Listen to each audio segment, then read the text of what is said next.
సభలలో రెండవ దిన కూటంలోనికి మీరు మమ్మల్ని ప్రవేశపెట్టినందుకు నీకు వందనాలు, స్తోత్రాలు తెలియపరుస్తున్నాం ప్రభువా. ఈ వాతావరణాన్ని మీరు సానుకూలపరిచారు, మంచి వాతావరణాన్ని మీరు మాకు అనుగ్రహించారు. అలాగే నాయన, మీరు ఇక్కడికి తీసుకువచ్చిన నీ ప్రియ బిడ్డలందరిని బట్టి, ఇక్కడ కూడి ఉన్న దైవజనులందరిని బట్టి కూడా నీకు వందనాలు, స్తోత్రాలు తండ్రి. ఈ సమయంలో చదవబడిన లేఖన భాగమును మీరు దీవించండి, ఆశీర్వదించండి. నీ వాక్యం ద్వారా మాతో మాట్లాడండి. ఇక్కడ నుంచి పలకబడుతున్న ప్రతి మాట పునరుద్ధానపు శక్తి ద్వారా నీ బిడ్డల జీవితాల్లో గొప్ప కార్యము జరిగించినట్లుగా మీరు సహాయం చేయండి. మహిమ పొందండి. మహిమ, ఘనత, ప్రభావాలు మీకే ఆరోపిస్తూ మా ప్రభువును ప్రియ రక్షకుడైన యేసుక్రీస్తు పరిశుద్ధ నామములో ప్రార్థిస్తున్నాం తండ్రి. ఆమేన్. హల్లెలూయా, హల్లెలూయా. మంచిది ప్రియులారా, మరి ఈ రెండవ దిన కూటంలోనికి మనం ప్రవేశించాము. మరి ఇంతవరకు చక్కగా ప్రభు యొక్క నామాన్ని పాటల ద్వారా, మరి మన యొక్క అర్పణల ద్వారా ఆయన నామాన్ని మనం ఘనపరచడం జరిగింది. ఈ సమయంలో మరి దేవుని యొక్క వాక్యంలోనికి మనం వస్తూ ఉండగా మనందరం కూడా ప్రార్థన పూర్వకంగా తెరవబడిన హృదయాలతో దేవుని వాక్యాన్ని వినాలని ప్రభు పేరట నేను మీకు మనవి చేస్తూ ఉన్నాను. ఈ కడవరి కాలంలో, అంత్యకాలంలో ప్రభు రాకడకు అతి సమీపంగా మనం జీవిస్తున్న కాలంలో మనం ఉన్నాం. దేవుడు తన యొక్క లేఖన భాగాలలో అంత్యదినములను గురించి, ఆయన రాకడ గురించి, ఆయన చెప్పిన ప్రవచనాలన్నీ కూడా నెరవేర్పు జరిగినటువంటి కాలంలో మనం జీవిస్తూ ఉన్నాం. అయినప్పటికీ ఎన్నో సంవత్సరాలుగా మరి యేసుక్రీస్తుని వెంబడిస్తూ, లేకపోతే ఆయన మార్గంలో మేము ఉంటున్నామని చెప్పుకొనుచు ఉన్నప్పటికీ ఇంకా క్రైస్తవుల యొక్క జీవితాల్లో మరి వారు నిజంగా దేవుని వాక్యం వారి యొక్క జీవితాల్లో ఇచ్చిన వాగ్దానాలు, అలాంటి ఆనందకరమైన జీవితాలు వారు అనుభవించలేకపోతూ ఉన్నారు.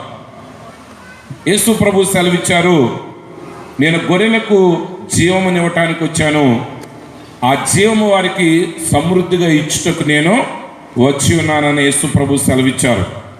అనగా యేసు ప్రభు మనల్ని రక్షించింది, ఆయన యొక్క రాజ్యంలోనికి మనల్ని పిలిచింది. ఎందుకంటే ఆయన ఇచ్చేటువంటి ఆ సమృద్ధి అయిన జీవితాన్ని, ఆ ఆనందభరితమైనటువంటి జీవితాన్ని మనం జీవిస్తూ క్రీస్తు కొరకు ఈ లోకంలో మనం ముందుకు సాగుతూ ఆయన యొక్క ఆశీర్వాదాలు అనుభవిస్తూ ఆయన వాక్య ప్రకారంగా ఆయన యొక్క సారూప్యమును పొంది ఆ యొక్క నిత్య రాజ్యానికి మనల్ని మనం సిద్ధపరచుకోవటానికి అయ్యున్నది.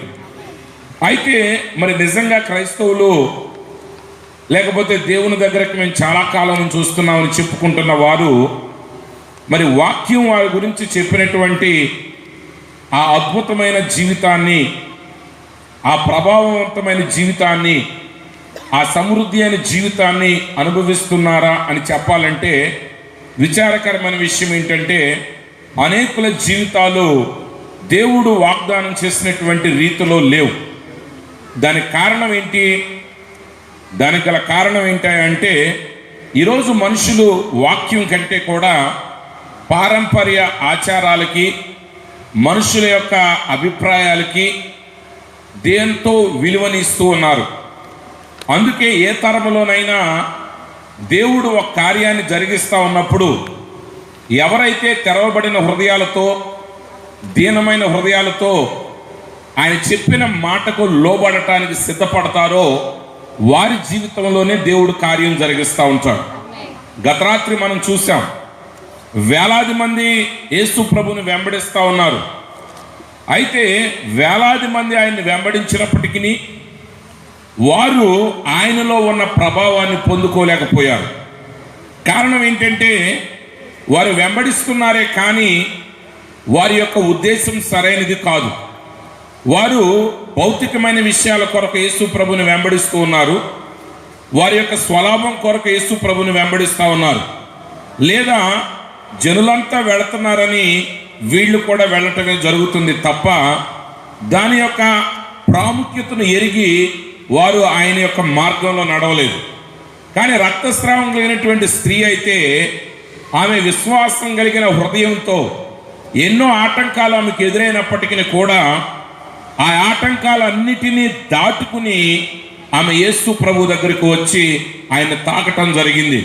అందుకే ఆమె జీవితంలో స్వస్థతలు జరిగాయి. ప్రియులారా, ఈరోజు దేవుణ్ణి వెంబడించాలి అంటే అది సులువైన మార్గం కాదు.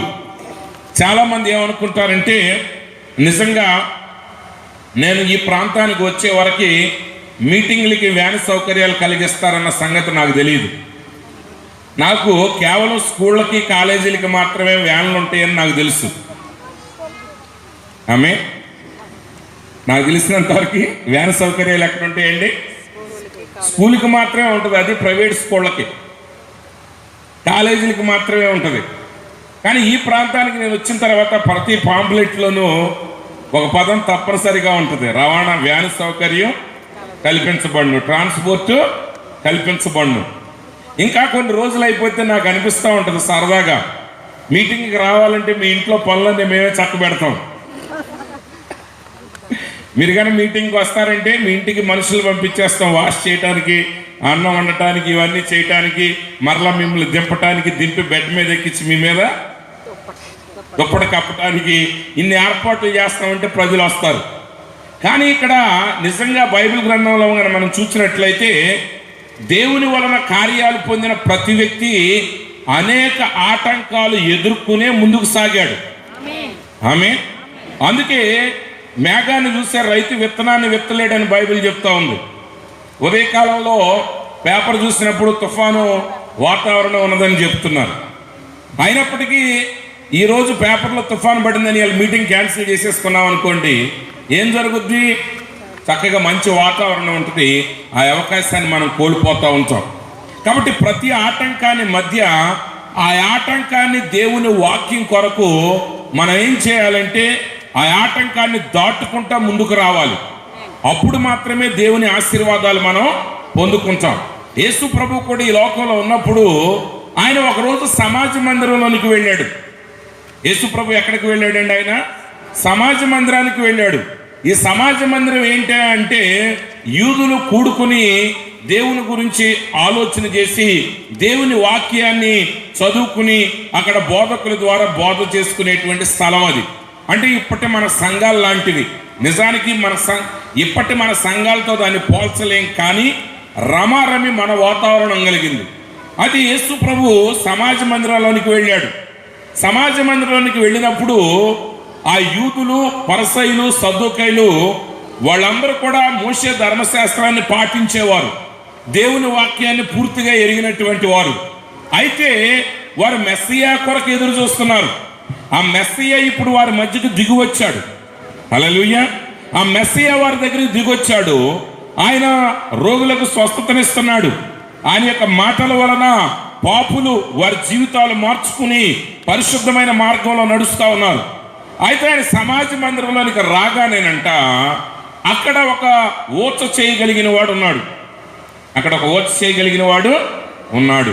ఆ ఓచ చేయగలిగిన వాడిని చూడగానే ప్రజలందరికీ ఒక ఆలోచన వచ్చేసిందంట, పరిసయ్యులకి, సద్దూకయ్యులకి. ఏంటి? యేసు ఏం చెప్తాడో వినాలని ఆలోచన మానేసి ఈయన ఎలాగైనా ఈ ఓచ చేయగలిగిన వాడిని స్వస్థపరచక మానడు. కాబట్టి ఇది విశ్రాంతి దినం కాబట్టి ఈయన ఎప్పుడైతే స్వస్థపరుస్తాడు, మనం ఎలికల బోని పెడతాం చూస్తారు ఇంట్లో. ఎలికిని పట్టడానికి ఏం చేస్తాం? మనం ఒక బోను పెడతాం. ఆ బోను పెట్టి ఏం చేస్తాం? ఆ బోన్లో ఒక ఉల్లిపాయో, ఒక అరటిపండో, లేకపోతే ఒక ఎండు చేప ముక్కో పెట్టి మన చెవులంతా దాని మీదే పెట్టి ఉంచుతాం. ఎప్పుడైనా టక్ మన సౌండ్ వినపడిందో కర్ర పట్టుకుని బయలుదేరుతాం. దేనికి? ఎలికిని చంపటానికి. ఇప్పుడు అలాగే శాస్త్రులు, పరిసయ్యులు, సద్దూకయ్యులు వాళ్ళు యేసు ఏం చెప్తాడో ఆయన చెప్పే మాటల వలన మనం ఎలా వాక్యాన్ని తెలుసుకోగలము, మన జీవితాన్ని ఎలా మార్చుకోగలమో, మనం ఎలా నిత్య జీవానికి వారసులం కాగలమో అనే ఆలోచన మానేసి ఎలాగైనా ఈ ఓచకాలు కలిగిన వాడిని, ఈ ఓచ చేయగలిగిన వాడిని ఆయన బాగు చేయక మానడో. కాబట్టి ఇది విశ్రాంతి దినం కాబట్టి ఈయన మీద మనం నేరం మోపుదాం అని వాళ్ళు ఎదురు చూస్తూ ఉన్నారు. ఈరోజు అనేక మంది వాక్యాన్ని యేసుని గురించి తెలుసుకోవడానికి బదులుగా తమ ఆత్మీయ జీవితాలు ఎలా కట్టుకోవాలో అనేటువంటి విధానంలో కాకుండా వాక్యం మీద, ప్రసంగికుడి మీద, యేసు మీద తప్పులు వెతకటానికి వాళ్ళు వాక్యాన్ని వెతుకుతా ఉన్నారు. అలాంటి వాళ్ళు ఆ రక్షణను, ఆ ఆశీర్వాదాన్ని వారు పొందుకోలేరు. వారికి పేరుకి అన్నీ తెలుసు, కానీ వాళ్ళకి కృప లేదు, వాళ్ళ దగ్గర ప్రేమ లేదు, వాళ్ళ దగ్గర రక్షించాలనేటువంటి స్వభావం లేదు, కానీ వాళ్ళు తప్పును ఎతకాలనేటువంటి స్వభావంలోనే వారు ఉన్నారు. అలాంటి స్వభావం నీ మనసులో ఉంటే నువ్వు దేవుని దగ్గర నుంచి ఏమీ పొందుకోలేవు. హల్లెలూయా. నువ్వు పొందుకోగలవా? పొందుకోలేవు. కాబట్టి ఎప్పుడు దేవుని దగ్గరకు వచ్చినప్పుడు నీ మనసు ఎలా ఉండాలంటే, ప్రభువా ఈరోజు నువ్వేం మాట్లాడుతున్నావో అది నేను వినగలిగే కృప నాకు అనుగ్రహించు. కేవలం వినటం మాత్రమే కాదు, విన్నదానిని నువ్వేం చేయాలంటే పాటించాలి. అందుకే యేసు ప్రభు వారు ఈ లోకంలో ఉన్నప్పుడు ఒక యవనస్తుడు ఆయన దగ్గరికి వచ్చాడు. ఆ ధనవంతుడైన యవనస్తుడు ఆయన దగ్గరికి వచ్చి ఆయన ఎదుట మోకాళ్ళున్నాడు. ఆయన ఎదుట మోకాళ్ళు అంటున్నాడు, అయ్యా సద్బోధకుడా, లేకపోతే సత్పురుషుడా, నిత్య జీవానికి వారసుని అవ్వాలంటే నేనేమి చేయాలని అడిగాడు. యేసు ప్రభు అన్నాడు, ధర్మశాస్త్రం ఏం చెప్తుంది? చాలామంది సండే స్కూల్కి వెళ్ళినట్టుగా సండే స్కూల్లో పిల్లల కంటత వాక్యాలు నేర్పిస్తారు. అలాగే క్రైస్తవులు వాక్యం విని విని విని వాళ్ళ కంటత వచ్చేసింది. కొన్ని సంఘాల్లో చూస్తే పాస్టర్ గారితో పాటు ఎదురు ప్రసంగం చేస్తూ ఉంటారు. వాళ్ళు పాస్టర్ గారు కొంచెం వెంటనే చెప్పలేకపోయాడు అనుకోండి, వాళ్ళు అంతకంటే ఎక్కువ చెప్తూ ఉంటారు. కొన్ని సంఘాల్లో పాస్టర్ కంటే ప్రసంగాలు బాగా చేసేవాళ్ళు ఉన్నారు. కాబట్టి ఇప్పుడు ఆయన కూడా చెప్పాడు, ధర్మశాస్త్రం ఏం చెప్తుందంటే సో అండ్ సో చెప్తుందండి, ఏదో వ్యభిచరించొద్దాంది, విగ్రహారాధన చేయొద్దాంది, నిన్ను వల్ల నీ పొరుగు వారిని ప్రేమించమని చెప్పింది, తల్లిదండ్రులను గణపరచమని చెప్పింది. అనగానే ఒక పిల్లవాడు కన సండే స్కూల్ పిల్లవాడు ఎలా చెప్తాడో అలా చక్కగా చెప్పేస్తాడు. అయితే యేసు ప్రభు అన్నాడు, అయితే నువ్వు వెళ్ళి అలా చెయ్యి. ఈరోజు సమస్య ఏంటంటే, సమస్య జవాబు తెలియకపోవటం కాదు. ఈరోజు మనుషులందరికీ అన్నీ తెలుసు, అన్ని విషయాలు బయలుపరచబడుతున్నాయి. ఒకప్పుడు స్కూళ్ళు లేక చదువుకోలేకపోయారు జనాలు, ఇప్పుడు వీధికి ఒక స్కూల్ ఉన్నా చదువుకునేవాళ్ళు లేరు. ఉన్నారండి? లేరు. ఎందుకు లేరు? ఒకప్పుడు స్కూళ్ళు లభ్యం కాలేదు కాబట్టి మేము చదువుకోలేకపోయామన్నారు. ఇప్పుడు స్కూళ్ళు లభ్యమవుతున్నాయి, ఎందుకు చదువుకోలేకపోతున్నారంటే చదవాలని ఆసక్తి వీళ్ళకి లేదు. ఈరోజు వాక్యం అందుబాటులో ఉంది, ఈరోజు సత్యం అందుబాటులో ఉంది ప్రజలకి. ఈరోజు ప్రతి వ్యక్తి వాక్యాన్ని చదవగలుగుతున్నాడు. ఇంటర్నెట్ ద్వారా కానివ్వండి, లేకపోతే బైబిల్ ద్వారా కానివ్వండి, అనేక విషయం ఒక వ్యక్తి దేనైనా కనుగొనాలంటే అది అతనికి అందుబాటులో ఉంది. కానీ సమస్య ఏంటంటే చేసి తీరట్లేదు. అందుకే ఒక ఆయన అన్నాడు, ఆయన ఏమన్నాడంటే, తెలుసుంటే చాలదు, చేసి తీరాలి. హల్లెలూయా. ఒక విషయం నీకు తెలుసుంటే కాదు, తెలిస్తే సుఖమేముంది? నీకు తెలిసిన దాన్ని నువ్వు పాటించాలి. అందుకే ప్రభు అన్నాడు, ప్రభు అని నన్ను పిలుచు ప్రతివాడు పరలోక రాజ్యంలో ప్రవేశించడు, కానీ పరలోకమందున్న నా తండ్రి చిత్త ప్రకారము చేయువాడే. అంటే ఈరోజు ఏది కొదువైంది క్రైస్తవ్యానికి? బోధలు కొదువవల. క్రైస్తవ్యానికి బోధతో సమస్య లేదు. ఈరోజు చెప్పాలంటే కావలసిన బోధల కంటే ఎక్కువ బోధలు ఉన్నాయి క్రైస్తవులకి. ఈరోజు అన్ని సత్యాలు తెలిసినా సరే సమస్య ఏంటంటే చేసి తీరట్లేదు. ఇప్పుడు ఆ ధనవంతుడు చివరికి నరకానికి వెళ్ళిపోయాడు. చాలామంది ప్రశ్నిస్తారు, ఏమండి ధనవంతుడు ఎందుకు నరకానికి వెళ్ళాడంటే, చాలామంది ఏమంటారంటే అడిగి ధనం ఉంది కాబట్టి వెళ్ళాడు అంటారు. అంటే వాడికి ధనం ఉంటే నరకానికి వెళ్తే చాలామంది క్రైస్తవులు కూడా నరకానికి వెళ్ళాలి, ఎందుకంటే వాళ్ళకు కూడా బోల్డంత ధనం ఉన్నది. అయితే ధనం ఉండటం వల్ల కాదు వెళ్ళింది. ఆయన ఎందుకు ఎందుకు వెళ్ళాడంటే, వాడు ఒకప్పుడు యేసు ప్రభు దగ్గరికి వెళ్ళాడు, నిత్య జీవం దగ్గరికి వెళ్ళి నీకు నేను వారసుని అవ్వాలంటే ఏం చేయాలని అడిగాడు. కానీ ప్రభు అన్నాడు, అతన్ని ప్రేమించి ఆయనతో ఏం చెప్పాడంటే, నీ ఆస్తి అమ్మి పేదలకిచ్చి నువ్వు నన్ను వెంబడించమన్నాడు. ఆయన ఈరోజు బోధకుల్లాగా, కొంతమంది మోసగాళ్ళలాగా అమ్మి నాకు ఇవ్వమనలా.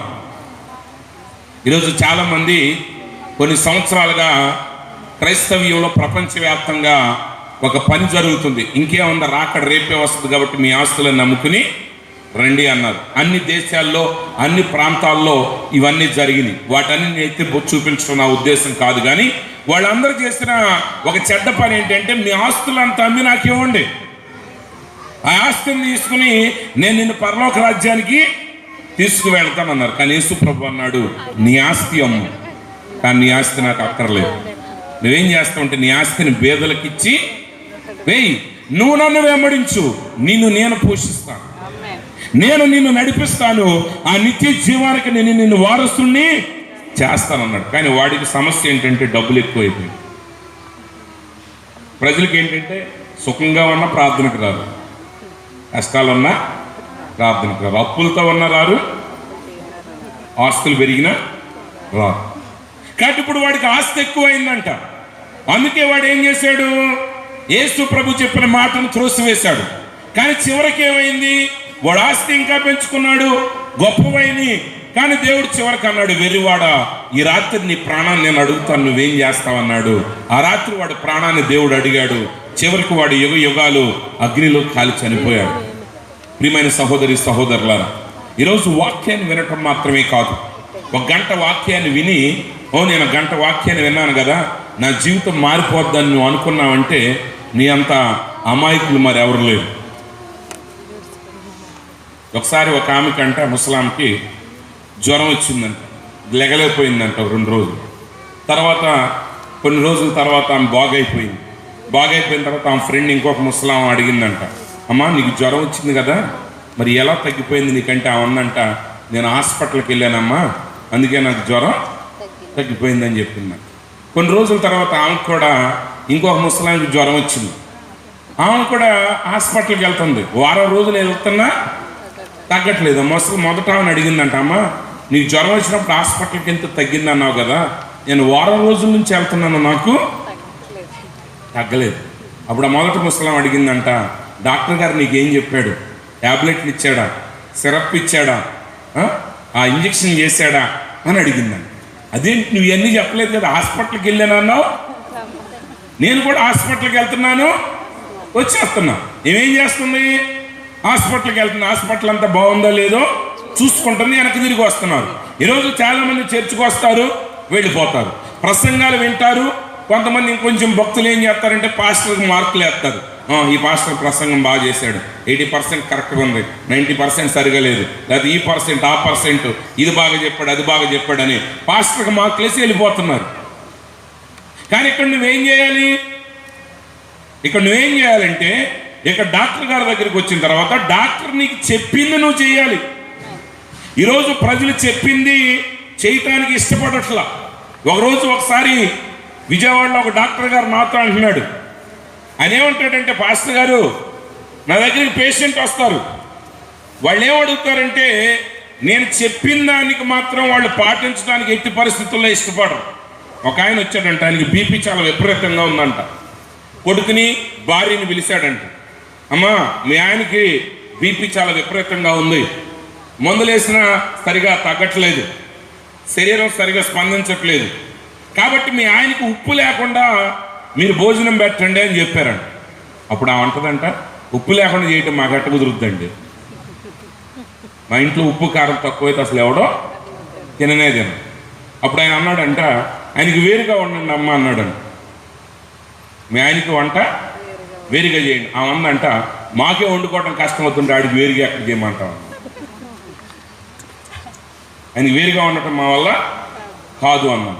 డాక్టర్ గారు అన్నాడంట, సరేనమ్మా మీరు వండుకునేటప్పుడే ఆ ఉప్పు కారం వేసేట ఆయనకు కొంచెం తీసి పెట్టండి అన్నా. ఏమో నాకు ఎట్ట గుర్తుంటుందండి అదన్నా. అసలు ఇవన్నీ డాక్టర్కి సంబంధం లేని విషయాలు. డాక్టర్ పని ఏంటి? ఉప్పు లేకుండా వండి పెట్టండి అని చెప్పాడు డాక్టర్. అంతే, నువ్వు పని మనిషినే పెట్టి వండించుకుంటావో మిగతాది ఎలా చేసుకుంటావు అది నీ పని. కానీ ఆ పని కూడా డాక్టర్ మీద వేసి డాక్టర్ గారిని అడిగితే ఏం చెప్తాడు? సరే అక్కడికే చెప్పాడంట ఆయన. అయితే అవేమీ చేయలేదంట. ఇప్పుడు అలాగే ఉప్పు వంట ఆయన చేయటం వల్ల ఆయన 2 కిడ్నీలు ఫెయిల్ అయిపోయింది. ఇప్పుడు ఆయన కిడ్నీలు అక్కడికి వచ్చేసిన తర్వాత ఇప్పుడు డాక్టర్ గారి మీద పడి ఏడుచుద్దాం, అయ్యగారు నా డాక్టర్ గారు నా బొట్టు జాగ్రత్త. మరి బొట్టు మీద పసుపు మీద పొంకాల మీద అంత జాగ్రత్త ఉన్నదానివి ఒక ముద్ద వండి పెట్టవచ్చుగా, అది వండి పెట్టరు అంటే ఆ పని చేయరు. ఇప్పుడు డాక్టర్ గారు ఏమంటాడంటే, ఒక డాక్టర్గా చికిత్స చేయటం చెప్పటం వరకే నా పని, కానీ చేయించడం నా పని కాదు. నువ్వు చేయలేకపోతే చేయటానికి సాకులు చూపెడితే ఏమవుతుంది? నీకు జవాబు రాదు, నీకు పరిష్కారం రాదు. ఈరోజు అలాగే నువ్వు దేవుని దగ్గరకు వచ్చిన తర్వాత, వాక్యాన్ని నువ్వు వినటం ప్రారంభించబడిన తర్వాత వాక్యం చెప్పింది నువ్వు చెయ్యాలంతే. హల్లెలూయా. దానికి వచ్చే ఆటంకాలు మాట్లాడొద్దు, ఇక్కడ అభ్యంతరాలు నువ్వు మాట్లాడొద్దు. వాటికి మేము బాధ్యులం కాదు, దేవుడు బాధ్యులు కాదు. నువ్వు చెప్పింది దేవుడు చెప్పినట్టు చెయ్యి. అప్పుడు జవాబు రాకపోతే అప్పుడు ఆయన అడుగు. హల్లెలూయా. అంతే తప్ప నేను రక్తస్రావం కలిగినటువంటి స్త్రీని, నేను సమాజంలోకి ఎలా వెళ్ళగలను, అంత దూరం నేను ఎలా నడవగలను అని నువ్వు ప్రశ్నించావు అంటే ఆ ప్రశ్నలకు జవాబు చెప్పవలసిన బాధ్యత నీది, దేవుడిది కాదు. ఈరోజు మనుషులకి సమస్యలు ఎన్నైనా తెచ్చుకుంటారు, దాని కొరకు ఎంతైనా ఖర్చు పెడతారు, కానీ పరిష్కారానికి మాత్రం వారు వెంబడించరు. ఈరోజు ప్రియమైన సహోదరి సహోదరుడా, ఈరోజు నీ జీవితంలో నువ్వు ఒక పరిష్కారం కొరకు నువ్వు ఎదురు చూస్తూ ఉంటే, నీ కుటుంబ రక్షణ కొరకే కావచ్చు, ఒకవేళ నీ శరీర స్వస్థత కొరకే కావచ్చు, ఒకవేళ నువ్వు ఎదుర్కొనేటువంటి ఒక పోరాటం మీద విజయం కావచ్చు, ఏదైనా సరే అది నువ్వు పొందుకోవాలంటే మొట్టమొదటిగా నువ్వు చేయాల్సింది ఏంటంటే దేవుడు నీతో ఏం చెప్పాడో అది చెయ్యాలి. మనిషి చెప్పినంతసేపు మనిషి నమ్మకంగా మనిషిని వెంబడిస్తాడు. పారంపర్యాలు చెప్పిన దాన్ని మనిషి నమ్మకంగా వెంబడిస్తాడు. కానీ దేవుని మాట దగ్గరికి రాగానే మనిషి జ్ఞానవంతుడైపోతాడు. సహజంగా జరిగేది. అవునండి. మనిషికి ఒక నమ్మకం ఏంటంటే దేవుడి కంటే వీడికి ఎక్కువ తెలుసు. మనిషి నమ్మకం ఏంటండి?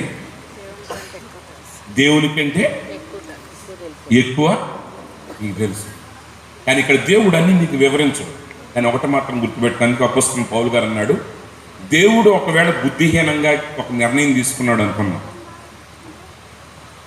దేవుడు బుద్ధిహీనంగా, తెలివి తక్కువతనంగా, ఒక వెర్రితనంగా ఒక నిర్ణయం తీసుకున్నాడు అనుకున్నాం.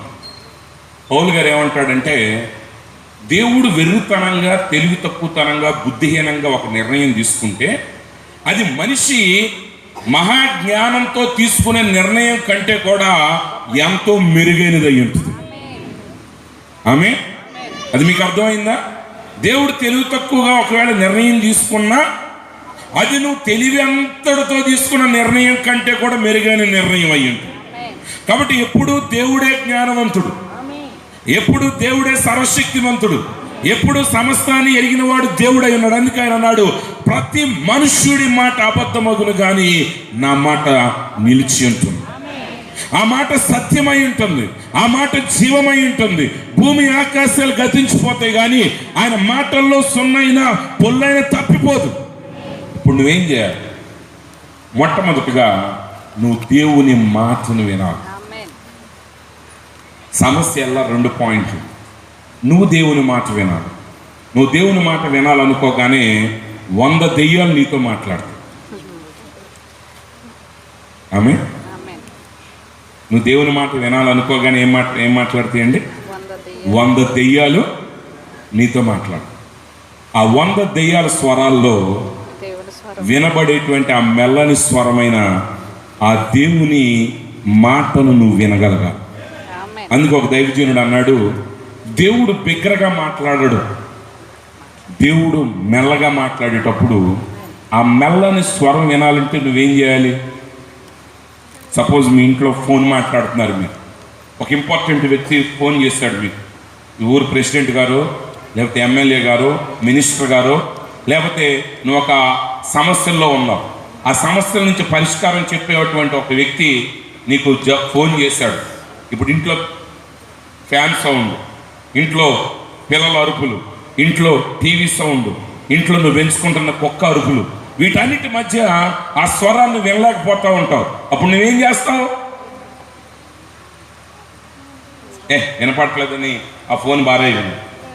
నువ్వేం చేస్తావంటే ఇంట్లో పిల్లల అరుపులను ఆపేయమంటావు, ఇంట్లో కేకల్ని ఆపేయమంటావు, ఫ్యాను కట్టేయమంటావు. నువ్వేం చేస్తావంటే ఈ స్వరమును వినపడగలిగినంతగా ఉండటానికి వీలుగా మిగిలిన స్వరాలన్నిటి యొక్క నోరులను మూసివేస్తావు. అప్పుడు ఈ స్వరాన్ని వినగలవు.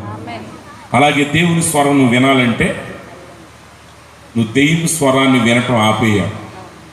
24 గంటలు టీవీ చూసుకుంటా, 24 గంటలు సీరియల్స్ చూసుకుంటా, 24 గంటలు పేపర్లు చూసుకుంటా, 24 గంటలు లోకస్తుల మాటలు వింటా, ఇంకా నువ్వు దేవుని మాట ఎలా వినపడద్దు నీకు? ముందు దేవుని చెప్పిన మాట నువ్వు చేయాలంటే నువ్వు నిజంగా దేవుని మాట నువ్వు వినాలి. నువ్వు దేవుని మాట వింటున్నావో లేదో నువ్వు కరెక్ట్గా రూఢీపరచుకోవాలి. చాలామంది దేవుడు చెప్పాడని చేసేస్తారు. అవన్నీ దేవుడు చెప్పినాయి కదా, దెయ్యాలు చెప్పే మాట. దెయ్యాలు చెప్పిన మాటలు, దేవుడు చెప్పిన మాటలని ప్రజలు వాటిని వెంబడిచ్చేస్తూ ఉంటారు. చివరికి జవాబులు, ఫలితాలు వికృతంగా తయారవుతాయి. దేవుడు చెప్పాడని చేసామండి.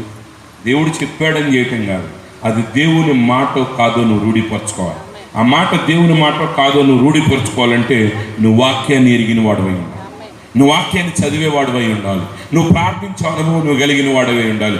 అప్పుడు మాత్రమే ఒకవేళ అపవాది వాడు వేరే వేషం వేసుకుని నీ దగ్గరికి వచ్చినా సరే అపవాదిని నువ్వు గుర్తించగలవు. ఒకవేళ నువ్వు దేవునితో నడిచే అనుభవం నీకు లేదనుకోండి, అది దేవుని స్వరము, లోకం యొక్క స్వరము, సాతాను యొక్క స్వరము, మోసగాడి యొక్క స్వరము నువ్వు అర్థం చేసుకోలేవు. కాబట్టి మొదటి సమస్య, దేవుని మాట నువ్వు వినాలి. నువ్వు దేవుని మాటను రూఢిపరుచుకున్న తర్వాత నువ్వు చేయాల్సింది ఏంటంటే, అది నీకు అర్థమైనా అర్థం కాకపోయినా ఆ మాట చొప్పున నువ్వు చేయాలి. చాలామంది ఏమంటారంటే, కార్యం జరిగితే మేము నమ్ముతామని అంటారు.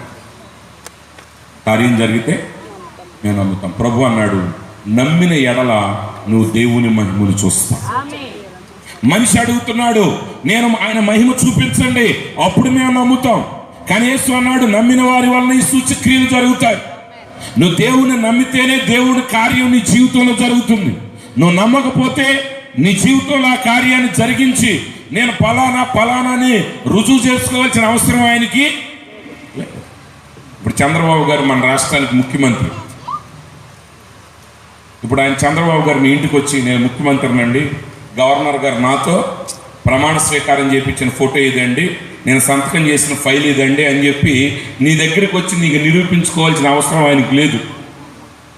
ఆమె ఎందుకంటే ఆయన ఇప్పుడు అధికారంలో ఉన్నాడు. ఆయన ఆ స్థానంలో ఉన్నప్పుడు నీకేదన్నా అవసరం అయితే నువ్వేళ నిరూపించుకోవాలి ఆయన దగ్గరికి. అయ్యగారు మా ఊర్లో రోడ్ లేదండి ముఖ్యమంత్రి గారు, ఇదిగో మా ఊరు పేరు ఇది, మా ఊరు ఫోటో ఇది, మా రోడ్లు ఇలా ఉన్నాయి, లేకపోతే నా పేరు ఇది, నా ఆధార్ కార్డు ఇది, నా సర్టిఫికెట్ ఇది, నాకు ఫలానా కావాలని నువ్వెళ్ళి నీ గురించి ఆయన దగ్గర నిరూపించుకుని ఆయన దగ్గర నుంచి ఏదైనా నువ్వు పొందుకోవాలి తప్ప ఆయన వచ్చి ఆయన గురించి నీ దగ్గర నిరూపించుకోడు. అలాగే దేవుని దగ్గరికి నువ్వు వచ్చినప్పుడు నువ్వేం చేయాలి? దేవుడు నిరూపించుకోడు, నువ్వు విశ్వసించాలి. విశ్వసించిన వాని జీవితంలో ఆయన కార్యాన్ని జరిగిస్తాడు. నువ్వు విశ్వసించలేదా, నీ జీవితంలో కార్యం జరిగించవలసిన అవసరం ఆయనకి లేదు. విశ్వసించడం అంటే ఏంటి? చాలామంది నమ్ముతున్నావు అంతే. నమ్మటం అనేది ఒక అవ్యక్తికరమైనటువంటి, లేకపోతే అది కనబడని పదార్థం కాదు. చాలామంది అంటారు, దేశం కోసం నా ప్రాణం ఇస్తాం అంటే ఏంటి? అలా ఇవ్వాలి దేశం కొరకు ప్రాణం? దానికి అర్థం లేదు. అందుకే అందరూ మాట్లాడేస్తారు, భారతదేశం నా మాతృభూమి, భారతీయులందరూ నా సహోదరులు. 1వ తరగతి కాడి నుంచి 10వ తరగతి వరకు ప్రతిరోజు గొంతు పగిలేటట్టు ప్రతిజ్ఞ చేస్తారు. అవునండి, చేస్తారు లేదా? భారతీయులందరూ నా సహోదరులు. రేపు పొద్దున్నే దాని పని వస్తే మీదే కులం, మీదే గోత్రం, మీదే ఊరు, మీదే ప్రాంతం, మీరేమిట్లు, మీ వర్ణం ఏంటి, మీ జాతి ఏంటి, మీ ప్రాంతం ఏంటి, ఇవి గొడవ. కానీ ప్రతిజ్ఞ ఏంటి? భారతీయులు అందరం భారతీయులే. ఇక్కడ తెలుగోడు లేడు, కన్నడవాడు లేడు, తమిళవాడు లేదు, పేరుకు మాత్రం. కానీ దిగిన తర్వాత ఈ లెక్కలో ఈ భేదాలు ఎత్తుక్కోవటమే సరిపోతుంది. లేచిన కాడి నుంచి భేదాలే. లోకంలోనూ అదే పరిస్థితి, ఆత్మీయతలో కూడా. ఒకసారి నేను ఒక చోటకి వెళ్తే ఆయన అడుగుతాడు, మీదే డెనామినేషన్ అని. నేను అన్నాను, మాదే డెనామినేషన్ లేదండి. డెనామినేషన్ లేకుండా ఎట్టుంటుందండి అన్న. ఆమె హిందువుడు కూడా అదే అంటాడు, నువ్వు హిందువు కాదు, నీ కులం ఏంటి? నాకు కులం లేదన్నావు అనుకోడు, ఒప్పుకోడు. కులం లేకుండా ఎట్టుంటుంది? అంటే క్రీస్తుని వెంబడించాలంటే ఒక సంస్థ యొక్క అధికృతం నీకు అక్కర్లేదు, ఒకటి సర్టిఫికెట్ ఇవ్వక్కర్లా నీకు. నువ్వు క్రీస్తుని వెంబడించాలంటే నువ్వు ఒక శాఖకు చెందినవాడు అక్కర్లా. నువ్వు క్రీస్తుని వెంబడించాలంటే నువ్వు క్రీస్తుకు చెందినవాడు అయి ఉండాలి. ఆమె ఎందుకంటే యేసుక్రీస్తు ఈ లోకానికి వచ్చింది ఎందుకంటే నశించిన దాన్ని వెతక రక్షించడానికి, అంతేగాని ఒక మతాన్ని స్థాపించడానికి కాదు, ఒక వర్గాన్ని స్థాపించడానికి కాదు, లేకపోతే ఒక సంస్థను స్థాపించడానికి కాదు. ఆయన ఈ లోకానికి వచ్చింది నశించిన దాన్ని వెతక రక్షించడానికి. నీ సంస్థ పేరు ఏదైనా ఉండొచ్చు, దానికి నేను లక్ష్య పెట్టను, అది నాకు అవసరం లేదు. కానీ క్రైస్తవులు ఏంటంటే సంస్థ లేకపోతే ఒప్పుకోరు. అంటే ఈడే సంస్థకి అందనోడు అంటే ఈడే క్రైస్తవుడు కానివాడా కాదు. ఈ సహోదరి సహోదరులారా, మనం దేవుని దగ్గరికి వచ్చినప్పుడు దేవుని వాక్యాన్ని బట్టి వాక్యానికి లోబడటం నేర్చుకోండి. ఎప్పుడైతే మనం ఉన్నది వాక్యానికి లోబడతామో అప్పుడే దేవుడు మన జీవితంలో కార్యం జరిగిస్తాడు. అంతేకాకుండా అలా కాకుండా ప్రభువా ప్రభువా ప్రభువా అని నువ్వు 25 సంవత్సరాలు ప్రార్థన చేసినా దేవుడు చెప్పిన పని నువ్వు చేయకపోతే నీ జీవితంలో కార్యం జరగదు. చాలా మంది అంటారు మేము 5 ఏళ్ళ నుంచి చేస్తున్నాం, 10 ఏళ్ళ నుంచి చేస్తున్నాం, 15 ఏళ్ళ నుంచి చేస్తున్నాం, 20 ఏళ్ళ నుంచి చేస్తున్నాం. నువ్వు ఎన్ని ఏళ్ళ నుంచి అన్నా చేయి, నువ్వు పలకాల్సిన మాట సరిగా పలకకుండా, నువ్వు చేయాల్సిన పని సరిగా చేయకుండా, దేవుడు చెప్పిన పని నువ్వు చేయకుండా నువ్వు మిగతాది ఎన్ని పనులు చేసినా నీ ప్రయాసం వ్యర్థం. అందుకే ఇక్కడ మనం చూస్తున్నాం, పెళ్లిలో ఎప్పుడు వింటా ఉంటాం ఈ మాట. కాదు పెళ్లి ప్రసంగాలు, చావు ప్రసంగాలు, పుట్టినరోజు ప్రసంగాలు అన్నీ కూడా మనది వేడుకలోనే ఎగిరిపోతాయి. ఒకసారి ఒక పాస్టర్ గారు హౌస్ కట్టుకున్నారు, మంచి ఇల్లు కట్టామన్నారు. ఆయన మంచి ఇల్లు కట్టిన తర్వాత ఆ ఇంటి ఓపెనింగ్కి నన్ను పిలిచారు. ఇంటి ఓపెనింగ్ నన్ను పిలిచినప్పుడు నేను చాలా దూరంలో ఉన్నా. అయ్యగారికి చెప్పాను, అయ్యగారు నేను రాలేను, చాలా దూరంలో ఉన్నా, నేను ఇంత దూరం నుంచి రావటం నాకు కుదరదు. ఎలా మీటింగ్స్లో ఇప్పుడు ఎలా మీటింగ్స్ జరుగుతున్నాయి అలా మీటింగ్స్లో ఉన్నాను, మళ్ళీ నేను సాయంత్రం చేయాలంటే అయ్యగారు అన్నాడు, లేదండి మీకు ముందు చెప్పలేకపోయాను నేను, మీరు ఏం చేస్తారో నాకు అనవసరం, నువ్వు ఏ బాధలన్నా పడు. మనుషులకు కొంతమంది అంతే, వాడి పని జరగాలి ఏది ఏమైనాడు కానీ అసలు అంతేనండి. నువ్వు ఏం చేస్తావు నాకు అనవసరం, మీరు రావాలండి అన్నాడు. మళ్ళీ మీటింగ్ రావాలంటే చాలా కష్టం. సరే ఏది ఏమైందని చెప్పి బైక్ వేసుకుని నేను మొత్తం 250 కిలోమీటర్ల దూరం వెళ్ళాను. ఎందుకంటే బైక్ వేసుకుని వెళ్తేనే మళ్ళీ తిరిగి అందుకోగలను సాయంత్రం మీటింగ్కి. ఆ మీటింగ్కి వెళ్ళి 9:30కో 10కో కూర్చున్నా. నేను తెల్లవారుజామున లెగిసి వెళ్ళి ప్రయాణం చేసి వెళ్ళి అక్కడ కూర్చుంటే 10కి కూర్చుంటే 12కి కూడా ఏం మొదలవు. నీకు మొదలవుదని కూర్చుంటే వెనకాల సాయంత్రం మీటింగ్ సాయంత్రం రోజు చదువుకుంటాడా? ఆయన కూడా ఆయన పాంప్లెట్లు వేసి ఏం చేయాలి? 12:30కి మొదలెట్టిన తర్వాత జనాలందరూ వచ్చిన తర్వాత ప్రసంగం ఇచ్చే ముందు పాస్టర్ల టెక్నిక్గా ఒక మాట అంటారు, సమయం చూసుకోండి. ఆమె సమయం కనిపెట్టి అయ్యగారు మాట్లాడతారంటే ఏమైపోద్ది? ఇక ఆ ఒక్క మాటతో వాళ్ళ దోషాలన్నీ పోతాయి. ఆయన లేచి అన్నాడు, ఇది ప్రసంగ సభ కాదు, ఇది ఫంక్షన్ కాబట్టి అయ్యగారు జాగ్రత్తగా చూసి మాట్లాడు. మరి ప్రసంగ సభ కానప్పుడు నన్ను ఎందుకు పీడిస్తాం? 250 కిలోమీటర్లు రావటం, 250 కిలోమీటర్లు నేను వెళ్ళటం, మళ్ళీ వెళ్ళి సాయంత్రం సభలో ఎంత అవసరం? అంటే మనుషులు ఏం చేస్తున్నారు? పరిష్కారం కావాలి, కానీ ఆ పరిష్కారం ఎలా కావాలంటే వాళ్ళకు అనుకూలమైన రీతిలో కావాలి. కానీ దేవుడు ఎప్పుడు కూడా నువ్వు ఊహించింది, నువ్వు అడిగింది చెప్పడం.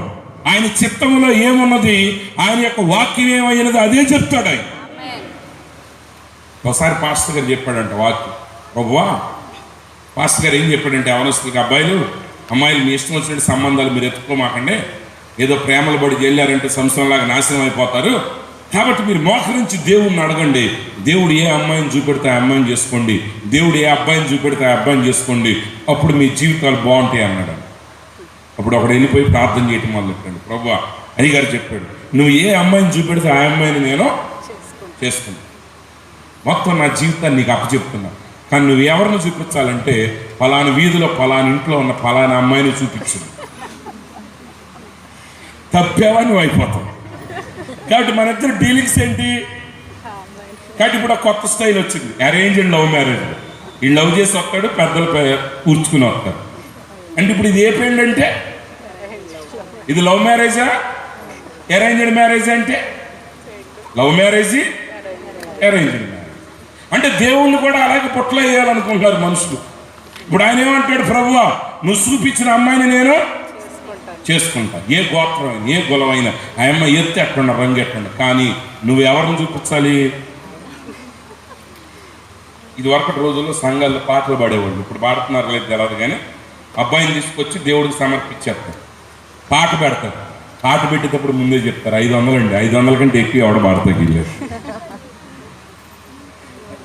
అనుకునేదేమో 500 తీసుకొచ్చి ఇచ్చేసి వెళ్ళిపో, మళ్ళీ దీనికోసం ఒక పాట, నేను ఒక సమర్పణ, ఎంత ఆశలు ఎందుకు? ఎన్ని అవసరం అంటారా? నువ్వు 500 కంటే ఎక్కువ పెట్టలేకపోతే అయ్యగారు ఇదిగో మా అబ్బాయి ఇదిగో 500 కానుక ప్రార్థన చేయండి అని అయిపోతుంది. అందుకని దీనికోసం మళ్ళీ పాట పెట్టడం, మళ్ళీ అందరూ రూపాయి నుంచి పాడుకోవడం, రూపాయి 2 రూపాయలు అంటాం, మళ్ళీ ఒక గంట చెత్తపోవటం, ఎంత చేసినా 500 దాటం. ఇంకెందుకు ఇది? నువ్వు అడిగినట్టు చేసేవాడు దేవుడు కాదు. నీకు నచ్చినట్టు నువ్వు చేయాలనుకుని నువ్వు నచ్చినట్టు నువ్వు చేసుకో, చివరికి నువ్వు అది ఖచ్చితంగా వ్యర్థమైన మార్గానికి వెళ్ళవు. కానీ నువ్వు ఫలితం రావాలంటే, నువ్వు ఆశీర్వదించబడాలంటే, నువ్వు విడుదల పొందాలంటే, నువ్వు రక్షణ పొందాలంటే, నువ్వు పరలోక రాజ్యానికి వెళ్ళాలని నువ్వు అనుకుంటే, నిత్య జీవానికి నువ్వు వారసుని అవ్వాలనుకుంటే, నీ చిత్తాన్ని, నీ ఆలోచనని, నీ పారంపర్యాచారాలని, నీ పద్ధతుల్ని, నీ బోధల్ని, నీ ఆచారాలు సమస్తాన్ని పక్కన పెట్టు. అప్పుడు దేవున్నాడు, ప్రభువా నువ్వు నన్ను ఏం చేయమని. ఆమె ఒకసారి అడిగేటప్పుడు చివరిగా గుర్తుపెట్టు, ఒకసారి ఆయన చెప్పటం మొదలుపెట్టిన తర్వాత నువ్వు ప్రశ్నించడానికి వీల్లేదు, నువ్వు సందేహించడానికి వీల్లేదు, నువ్వు సరిదిద్దటానికి వీల్లేదు. మన భారత రాజ్యాంగం చాలా గొప్ప రాజ్యాంగం, మన చట్టం చాలా గొప్పది, కానీ సమస్యల ఇంప్లిమెంట్ దగ్గర వస్తుంది. ఏంటంటే చట్టం బాగానే చేస్తారు, క్లాజులు ఎక్కువ అయిన కొలది ఏమవుద్ది? చట్టానికి బలం తగ్గిపోతుంది. కానీ దేవుని వాక్యం అలాగే, దేవుని వాక్యం ఆజ్ఞాపించిందంటే ఆ మాట ఖచ్చితంగా నెరవేర్చారు. ఆయన పలికిన తర్వాత అందుట్లో సున్నను కానీ పొల్లును కానీ కూడా ఆయన మార్చు. ఆ వివాహంలో అదే జరిగింది. ద్రాక్షారసం అయిపోయింది. ద్రాక్షారసం చేయటం అనేది ఆశామనిషి వ్యవహారం కాదు, అది యూదుల శుద్ధీకరణ ఆచార ప్రకారం చేసింది ద్రాక్షారసం. అదేది ఇష్టం వచ్చినట్టు చేసింది కాదు, దాన్ని ఒక పద్ధతి ప్రకారం చేశారు. ఇప్పుడు ద్రాక్షారసం మధ్యలో అయిపోయింది, ఏం చేయాలి? ఇప్పుడు వాళ్ళు మరియ దగ్గరికి వెళ్ళారు. మరియ దగ్గరికి వెళ్తే మరియ రికమెండేషన్ చేశారు. యేసుప్రభు అన్నాడు, అమ్మ నాతో నీకేమి పని. ఈరోజు నువ్వు ఎవరి రికమెండేషన్ ద్వారా యేసుప్రభు దగ్గరికి వెళ్ళలేవు. ఎందుకంటే యేసుప్రభు నేరుగా నిన్ను కలవాలనుకుంటున్నాడు. ఆమె ఈరోజు ఆయనకి పూజారులు అక్కర్లేదు, ఈరోజు ఆయనకి యాజకులు అక్కర్లేదు. ఎందుకంటే నిత్య జీవాన్ని నువ్వు పొందుకోవాలంటే అది నీ విశ్వాసం మీద ఆధారపడింది. అది ఇంకొకరి విశ్వాసం మీద, ఇంకొకరి నిర్ణయం మీద, ఇంకొకరి పద్ధతుల మీద ఆధారపడి లేదు. వాళ్ళు సమస్య వచ్చినప్పుడు వాళ్ళు ఎక్కడికి రావాలి? నేరుగా యేసు దగ్గరికి రావాలి. కానీ వాళ్ళు తల్లి దగ్గరికి వెళ్ళారు. ఈరోజుకి కొంతమంది వాళ్ళ అమ్మనే కాకపడుతున్నారు. ఆమె వాళ్ళ అమ్మని కాకపడితే నీకేం రాదు. ఎందుకంటే వాళ్ళ అమ్మ కూడా రక్షణ పొందటానికి ఆయన దగ్గర మోకరించవలసి వచ్చింది. ఆమె కూడా ఆ రోజు పరిశుద్ధాత్మను పొందవలసి వచ్చింది. పరిశుద్ధాత్మ వలన ఆమె గర్భవతి అయినప్పటికీ కూడా ఆమె రక్షణ పొందటానికి ఆ మేడ గదులు శిష్యులతో పాటు ఆమె కూడా కనిపెట్టవలసి వచ్చింది. యేసుప్రభు అన్నాడు, అమ్మ నాతో నీకేం పని లేదు, వెళ్ళిపోవడం. అప్పుడు ఆమె వాళ్ళకు ఒక మంచి సలహా ఇచ్చింది. ఏం సలహా ఇచ్చిందంటే, ఆయన మీతో చెప్పింది చేయండి, నువ్వు మార్చడానికి ఏం లేదు. మరలా చెప్తున్నాను, ఈ దేవుని వాక్యాన్ని కలపటానికి కానీ తీసివేయటానికి కానీ దీనిలో సరిదిద్దటానికి కానీ ఎవరికి అర్హత లేదు. ఎందుకంటే ఒక రాజు ఆజ్ఞని ఎవడు ఎలా మార్చలేడో దేవుని వాక్యాన్ని మార్చడం ఎవరి వల్ల కాదు. రాజు ఆజ్ఞనైనా ఒకవేళ ప్రజలందరూ తిరుగుబాటు చేస్తే మార్చొచ్చేమో, కానీ దేవుని వాక్యాన్ని మార్చే అధికారం ఎవరికి లేదు. కాబట్టి ఇప్పుడు ఆయన వారితో చెప్పాడు, ఆమె వారితో చెప్పింది ఏంటంటే, ఆయన మీతో ఏం చెప్తాడో అది చేయండి, అప్పుడు మీరు ఆశీర్వదించబడతారు. అప్పుడు వారు యేసుప్రభు దగ్గరికి వచ్చాయా, మమ్మల్ని ఏం చేయమంటారు? ఆయన అన్నాడు, ఆ బాణలను మీరేం చేస్తారంటే నీళ్లతో నింపుడని వాటిని అంచుల మట్టుకు నింపారు. వాళ్ళు ఎప్పుడైతే నీళ్లతో నింపమన్నాడో వారు ఏ ప్రశ్న వేయలేదు, సరే నీళ్లతో నింపారు. బహుశా వాళ్ళు ఎక్స్పెక్ట్ చేసి ఉండొచ్చు ఇప్పుడు యేసు ప్రభు వచ్చి ఆ నీళ్ల మీద ప్రార్థన చేసి ఆ నీళ్ళను ద్రాక్షరసంగా మారుస్తాడో, లేకపోతే ఏదైనా కొంత పిండిని, లేకపోతే ఏదైనా కొంత పాత ద్రాక్షారసాన్ని, అప్పుడప్పుడు మంది ఎక్కువైతే మజ్జిగ పలసనైపోతుంది అన్నట్టు జనాభాను చూసి ఒక బకెట్ మజ్జిగలో ఇంకొక 4 బకెట్ నీళ్లు పోసి ఏదో పైన చేసి తాలింపు పెట్టి పంపించేస్తాడు అనుకున్నారో, ఏం చేస్తారు అనుకున్నారో మనకు తెలియదు. మొదటి స్టెప్ వరకు పెద్ద సమస్య ఏం లేదు, కానీ రెండో స్టెప్ అన్నాడు. ఆయన ఏం చేయలేదా, ఆయన నీళ్ళ దగ్గరికి రాలా, ఆ నీళ్ళ మీద ప్రార్థన చేయలా, లేక అందుట్లో ఏదో కలపలా, ఆయన ఏం చేయకుండా అన్నాడు, ఇప్పుడు వాటిని ముంచి విందు ప్రధానికి ఇవ్వండి. ఎలా ఇవ్వాలి? ఏమన్నా ఉందా ఇందుట్లో? ఇవ్వటానికి మీకు ధైర్యం సరిపోద్దా? ఇప్పుడు భోజనం పెట్టుకున్నారు, కర్రీ కావాలి, కర్రీ వేయాలి, కర్రీ అయిపోయింది, పాస్టర్ గారు వచ్చి నీళ్లు తీసుకెళ్ళిపోయిండ్రు అన్నాడు అనుకోండి,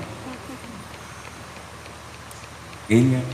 మీకు సాంబార్ బయటగా జడుపుతారు, అందరికి చికెన్ వేసేవండి, ఈ వర్ష వాళ్ళకి చికెన్ వేయకుండా సాంబార్ పోతే వాళ్ళు ఏమనుకుంటారో నువ్వు భయపడిపోతావు, వణికిపోతావు. కానీ ఇప్పుడు యేసు ప్రభు ఏమన్నాడు, డైరెక్ట్గా నీళ్ళని తీసుకెళ్ళేవాడిని అన్నాడు. ఎలా ఇవ్వాలి? కానీ వాళ్ళకు ముందే ఒక ఆజ్ఞ ఇవ్వబడింది.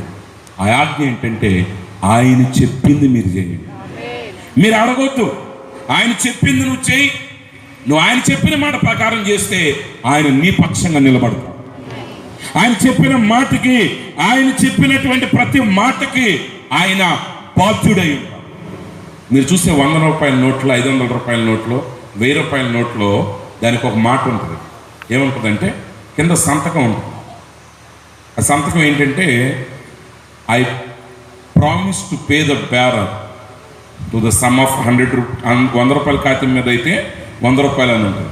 అంటే దాని మీద ఉండేది ఏంటంటే ఈ కాగితం తెచ్చినోడికి 100 రూపాయలు నేను ఇస్తానని ప్రమాణం చేస్తే సంతకం చేస్తున్నాను అంట. కానీ మన మోడీ గారు ఒకసారి 500, 1000 రూపాయల కాగితాలు ఒకే రోజు రద్దు చేశాడు. అర్ధరాత్రి రద్దు చేస్తే జరిగిన సమస్య ఏంటంటే భారతదేశంలో ఉన్న వాళ్ళకి తెలియలేదు, కానీ ఆ డబ్బులు తీసుకుని ఇతర దేశాలకు వెళ్ళిన వాళ్ళు నానా తిప్పలు పడ్డారు.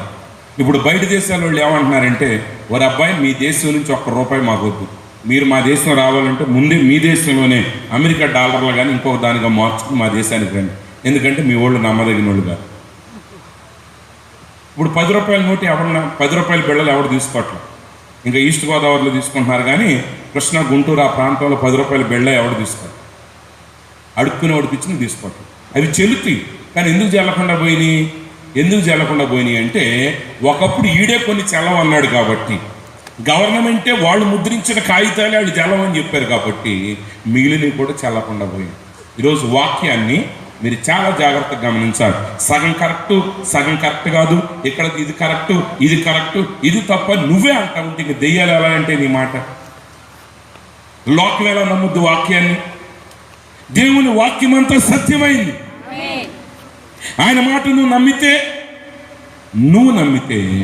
నీ నమ్మకాన్ని బట్టి ఆయన మాట, సృష్టి కూడా ఆయన మాటకు లోబడుతుంది. ఇంకా దానికి లోతైన భావం ఉంది, కానీ నేను దాని దాకా చెప్పను. కానీ మొట్టమొదటిగా నువ్వు గమనించాల్సింది ఏంటి? నువ్వు నమ్ము, నువ్వు విశ్వసించు. ఆయన మాటను నువ్వు నమ్మితే, ఆయన మాటను నువ్వు నమ్మి ఆయన చెప్పినట్టు నువ్వు చేస్తే సమస్తము కూడా ఆయన మాటకు నువ్వు ఎలా లోబడ్డావో నీ మాటకు సమస్తం లోబడతా. ఇప్పుడు ఆయన అన్నాడు, నీళ్లను ముంచి విందు ప్రాధాన్యతకి ఇవ్వండి. వాళ్ళు నీళ్లను తీసుకెళ్లారు, నీళ్లే పోసారు, ద్రాక్షరసం పోయిలా. కానీ తాగిన వాళ్ళు అన్నారు వాళ్ళకి ద్రాక్షరసం కనపడింది అందుట్లో. హల్లెలూయా. ఎలాంటి ద్రాక్షరసం కనపడిందంటే యూదుల శుద్ధీకరణ ఆచార ప్రకారంగా బహుశా సంవత్సరం నుంచిగా పెట్టారో 2 సంవత్సరాల నుంచి పెట్టారో. బంగారం పాతబడిన కొద్దీ దాని విలువ పెరుగుద్ది. అలాగే పాత పడిన కొలది విలువైన వస్తువు ఒకటి ఉంది ఈ ప్రపంచంలో, అది ద్రాక్షరసం. అది ఎంత పాతదైతే అంత రేటు. కొన్నిసార్లు 100 సంవత్సరాలు 150 సంవత్సరాలు దాచిపెడతారు కొన్ని కంపెనీలు. మన దేశంలో లేదు, కానీ యూరోపియన్ కంట్రీస్లో ద్రాక్షరసానికి చాలా మంచి వాల్యూ ఉంది. అక్కడ 100 ఏళ్ళు, 50 ఏళ్ళు, 60 ఏళ్ళు, 70 ఏళ్ళు దాచిపెడతారు. తర్వాత దాన్ని తీసి అమ్మితే అది ఈరోజు అమ్మేదానికంటే కూడా కొన్ని వందల రెట్లు, వేల రెట్లు విలువ వస్తుంది. బహుశా ధనవంతుడు ఖచ్చితంగా తన కొడుకు కోసం చాలా సంవత్సరాలు నుంచి తయారు చేసిన ద్రాక్ష రసాన్ని తెచ్చుంటాడు. ఖచ్చితంగా ఒక 10 ఏళ్ళు 15 ఏళ్ళు, అవసరమైతే ఒక 100 ఏళ్ల సంవత్సరాల క్రితం తయారైన ద్రాక్ష రసాన్ని తెచ్చుంటాడు. కానీ యేసు ప్రభు తాజా ద్రాక్ష రసాన్ని పోసాడు. నిజానికి అది ద్రాక్ష రసం కూడా కాదు, అది కేవలం నీళ్లు అంతే. కొంతమంది అంటారు కొబ్బరి నూనె రాత్రి ప్రార్థన చేస్తే తగ్గుద్దా, లేదా అసలు ప్రార్థన చేస్తే తగ్గుద్దా? తగ్గదు, గ్యారెంటీకి తగ్గదు. ఎవరికి తగ్గినా తగ్గపోయి నీకు తగ్గదు, ఎందుకంటే నీకు నమ్మకం లేదు. హల్లెలూయా. యేసు ప్రభు అన్నాడు, నువ్వు ఈ కొండను చూసి పొమ్మంటే ఇక్కడి నుంచి పొమ్మంటే అది పోద్ది, కానీ నీ మనసులో సందేహించు. నువ్వు సందేహించేమంటే జరగదు. కొంతమంది విశ్వాసం ఎలా ఉంటుందంటే, ఎలాగే పాస్టర్ గారు చెప్పారంట, ఇంటికి వెళ్ళిన తర్వాత ఆ ఇంటికి చర్చికి మధ్యలో ఒక చిన్న గొట్ట అడ్డం ఉంది. ఆలోచన చేసింది, రోజు ఈ గొట్ట తిరిగి వెళ్ళాలంటే చాలా ఖర్చు అవుతుంది, చాలా సమయం పడుతుంది. ఎలాగో పాస్టర్ గారు చెప్పాడు కాబట్టి ప్రార్థన చేస్తే కొండ ఎగిరిపోద్దని చెప్పి ఆ మోకరించి ప్రార్థన చేస్తుందంట. చేసిన తర్వాత కిటికీ తెరిచిందంట. కిటికీ తెరిస్తే గొట్ట అక్కడే ఉంది. అప్పుడు ఏమేమన్నా తెలుసా, ఇది ఎట్టాగే ఉంటుందని నాకు ముందే తెలుసు, ఏదో పాస్టర్ గారు చెప్పాడని చేశాను. అంటే ఇప్పుడు ఆ గొట్ట అక్కడ ఉంటుందని ఆమెకి ముందే తెలుసు. మరి ఇంకా ప్రార్థన చేయటం ఎందుకు? నువ్వు ప్రార్థన చేసినా అది అక్కడే ఉంటుందని నువ్వు నమ్మావు కాబట్టి ఆ గొట్ట అక్కడే ఉంటుంది. నువ్వు నీళ్లు పోసి ఇది నీళ్ళేరా బాబు, ఇప్పుడు ఎట్టాగా వీళ్ళందరూ మన మీద పడి తంతారని నువ్వు అనుకున్నావు అనుకో, నువ్వు ద్రాక్ష రసం పోసినా నీళ్ళని నీళ్ళు నీ ఈపు పగలబడతావు. కానీ నువ్వు నీళ్లు పోసినా ఆయన మాట చొప్పున అట్టని మీరు నీళ్లు పోయి మాకు ఇప్పుడు, ఎందుకంటే మీరు చెప్పలేదు ఆయన మాట. ఆమె కొంతమంది బైబిల్ దీన్ని కూడా చిలక పస్తంలాగా చేసేవాడు. చిలక జోషేశ్వరుడి దగ్గరికి వెళ్తే ఆ 4 పేక ముక్కలు వేసి చిలకను బయటికి రమ్మని, ఆ చిలక వచ్చి ఏదో పట్టుకుంటారు, దాని ప్రకారం ఏదేదో చెప్తూ ఉంటాడు. కొంతమంది బైబిల్ కూడా వరుసగా తిన్నగా పద్ధతిగా చదవరు, ఏదైనా అవసరమైతే ఏళ్ళు పెట్టి తీస్తారు. ఏళ్ళు పెట్టి తీసావా ఏళ్ళు నరుక్కునే పని జరుగుద్ది. ఎట్టాగే వాడికి అవసరమైందండి, వాడు వెళ్ళి ఏళ్ళు పెట్టి తీశాడు. అప్పుడు అక్కడ వెళ్ళి ఉరి వేసుకున్నాను అన్నాడు. అమ్మ ఏంటి ఉరేసుకోమన్నాడని చెప్పి మళ్ళీ మూసి మళ్ళీ తెరిచాడు. నువ్వు అలాగే చేయమని దొరికింది. అబ్బా అని చెప్పి మళ్ళీ నచ్చలేదని ఇంకోసారి తీశాడు. నువ్వు ఆ పని త్వరగా చేయమని దొరికింది. ఆ దేవుని మాట కాదు. దేవుని మాట నీ ఇష్టం వచ్చినట్టు తీసుకోవటానికి వీలు లేదు, నీకు నచ్చినంత తీసుకోవడానికి వీలు లేదు. నువ్వు పూర్తిగా తీసుకోవాలి. ఇందుట్లో ఏ మాట నువ్వు విడిచిపెట్టడానికి వీలు లేదు. ఇప్పుడు ఎప్పుడైతే ఆ నీళ్లను పోయమని చెప్పాడు ఆయన, ఆ నీళ్లు వాళ్ళు తీసుకెళ్ళారు. ఆ నీళ్లు తీసుకువెళ్ళగానే ఆ ద్రాక్ష రసం రుచి చూసి ఆ విందు ప్రధాని అంటున్నాడు, ఎవడైనా సరే ముందు మంచి ద్రాక్ష రసం పోస్తాడు, మనుషులు మత్తుగా ఉన్నప్పుడు చెడ్డ రసాన్ని పోస్తాడు, పనికిరాని దాన్ని కిలంకంపు కొట్టేదాన్ని ఈ మధ్య తీసిన దాన్ని ఆ మత్తులో పోసేస్తారు. కానీ మీరైతే మొదటి ద్రాక్షారసం కంటే కూడా శ్రేష్టమైన ద్రాక్షారసాన్ని మీరు కలిగి ఉన్నారు. అయితే ఆ ద్రాక్షారసం ఎలా వచ్చిందో ముంచి తీసుకువెళ్ళిన పనివారికి తప్ప ఎవరికి తెలియదు. ఈరోజు చాలామంది క్రైస్తవ జీవితాల్లో మీరు కనుక నిజంగా వాక్యాన్ని వెంబడించండి, వాక్యం చెప్పినట్టు మీరు చేయండి, మీ జీవితాలు ఎలా మారినాయో వాడికి అర్థం కాదు. ఈ రోజుకి క్రైస్తవులు చూసి మిగతా వాళ్ళు ఏడ్చే ఏడుపు ఏంటంటే వీడికి ఎక్కడి నుంచో వస్తుంది క్రైస్తవులందరికీ. ఆమె క్రైస్తవులందరికీ ఎక్కడి నుంచో వస్తుంది, అమెరికా నుంచి వస్తుంది. అమెరికాడు పిచ్చోడా, నువ్వేమి నీ తోడబుట్టిన తమ్ముడికో నీ తోడబుట్టిన చెల్లెలికో ఒక 100 రూపాయలు ఇవ్వాలంటే ఏడిసేస్తావు. అవునండి, పెట్టుబడి చీరలు పెడితే ఎన్ని రోజులు ఉంటాయండి, పెట్టిన పూటే జరిగిపోతుంది. నీ సొంత రక్త సంబంధికులు నువ్వు పెట్టలేనప్పుడు అమెరికా వాడికి పిచ్చెక్కి పంపిస్తున్నాడు ఇక్కడికి డబ్బులు. అయితే మరి ఎందుకని క్రైస్తవులు ఎంత ఆనందంగా ఉంటారు, క్రైస్తవులు ఎందుకని అభివృద్ధి పొందుతారు, క్రైస్తవులు ఇంట్లో ఏమీ లేకపోయినా బయటికి ఎందుకు ఎంత ఆడంబరంగా కనపడతారంటే వాడికి అర్థం కాదు. ఎందుకు అర్థం కాదంటే వాడు దేవుని మాట ప్రకారం బ్రతుకుతున్నాడు అన్న సంగతి వాడికి అర్థం కాదు. ప్రియమైన సహోదరి సహోదరులారా, నీ పరిస్థితి ఎంత కఠినమైనదైనా కావచ్చు, పరిష్కారం నువ్వు ఆలోచించదు. చాలామంది నేను ఎంతో ఆలోచిస్తున్నానండి, నేను ఎంతో ప్రయత్నం చేస్తాను. నువ్వు ప్రయత్నం చేయొద్దు, ఆలోచించొద్దు. ఆయన మాట విను. హల్లెలూయా. ఆయన మాట విను. విన్న మాట ప్రకారం నువ్వు చెయ్యి. అప్పుడు నీ జీవితంలో నీ పరిస్థితిని ఆయన మార్చివేస్తావు. ఒకసారి యాయిర్ అనేటువంటి ఒక యాజకుడు ఉన్నాడు. ఆయన సమాజ మందిరపు అధికారి. ఆ సమాజ మందిరపు అధికారి యేసు బోధలు వింటున్నాడు. యేసు చెప్పేది సత్యమని ఆయనకు తెలుసు. కానీ యేసు మాటలు కానీ అంగీకరిస్తే సమాజ మందిరం మీద ఉన్న తన అధికారాన్ని తీసేస్తారని భయపడ్డాడు. కానీ ఇప్పుడు చివరికి ఏమైందంటే తన కుమార్తె మరణించే సమయం దగ్గరికి వచ్చింది. ఇప్పుడు చివరికి ఆయన అనుకున్నాడు, నా కూతురు చనిపోయిన తర్వాత ఇవన్నీ నాకు అనవసరం. ఎలాగైనా నేను ఈ ప్రజలు ఏమనుకున్నా, నా ఉద్యోగం పోయినా, నా పదవి పోయినా, ప్రజలందరూ నన్ను త్రోసివేసినా సరే నేను ఆ యేసు దగ్గరికి వెళ్తాను. ఆ యేసు ప్రార్థిస్తే నా కుమార్తె స్వస్థత కలుగుతుంది అనుకుని నమ్మి చివరికి తెగించి వచ్చాడు. చాలాసార్లు ప్రజలు ఏంటంటే అందరూ తోసేస్తే అన్నీ అయిపోయిన తర్వాత అప్పుడు ప్రార్థన. అయ్యగారు దేవుడు చెప్పేసామండి. ఒక ఆయన ఉన్నాడు, ఆయన ఒకడికి అప్పు ఇచ్చాడు, అప్పు ఇవ్వట్లేదు, ఆడు ఎగరగొట్టేశాడు. నీ దిక్కున్న కాడికి చెప్పుకోమన్నాడు. అప్పుడు ఆయన వచ్చి అంటాడు, అయ్యగారు నేను దేవుడికి ఇచ్చేసాను అనుకున్నానండి. అబ్బా ఏంటండి పోయినవన్నీ దేవుడికి ఇచ్చేస్తారంటే అదే నిజంగా దశమాగం ఏమంటారంటే ఆడు చేతులు రావు. కానీ ఎవడికో నమ్మి లక్ష ఇస్తారో ఆడు ఎగరగొడతాడు, ఎత్తి మీద పెడతాడు చెయ్యి. అప్పుడు వీడు వచ్చి అంటాడు నేను దేవుడికి ఇచ్చేసానండి, రాస్తాడు. కుదురుద్దా? నువ్వు బ్యాంకులో నీ అకౌంట్లో వేస్తేనే నువ్వు వేస్తున్నట్టు, అంతేగాని దొంగలు కొట్టేసింది నేను దేవుడికి ఇచ్చానంటే. ప్రియమైన సహోదరి సహోదరులారా, ఇప్పుడు కూడా ఈ యాజకుడికి చివరి మూమెంట్, ఇక తప్పదు. కూతురుని బతికించుకోవాలంటే ఇక వీళ్ళ వల్ల ఏం కాదని ఆయనకి అయిన తర్వాత ఏదైతే అదండి యేసుప్రభు దగ్గరికి వచ్చాడు. యేసుప్రభు అన్నాడు, సరే పద, నేను ఇంటికి వచ్చి నీ కుమార్తె నేను బ్రతికిస్తానన్నాడు. కానీ ఆయన వస్తా ఉన్నాడు. సగానికి రాగానే ఇంట్లో నుంచి పరిగెత్తుకుంటూ అప్పుడు వచ్చాడు. ఆ అబ్బాయి నీ కుమార్తె చనిపోయింది, ఇక బోధకుడిని ఇబ్బంది పెట్టమా, ఆయన ఇంటికి తీసుకురామ్మా, తీసుకొస్తే మళ్ళీ టీ అన్నా ఇచ్చి పంపించాలి. వచ్చేవాడు అక్కడే రాడు, 12 మంది జనాభా, ఆయన వెనకాల ఎంటబడేవాళ్ళు బోళ్ళు అంతమంది. వీళ్ళందరికీ తిండి కరుసారు. అబ్బాయి చచ్చిపోయింది నీ కూతురు, ఆయన మధ్యలోనే వెనక్కి. యేసుప్రభు అన్నాడు, విశ్వాసం ఉంచు. హల్లెలూయా.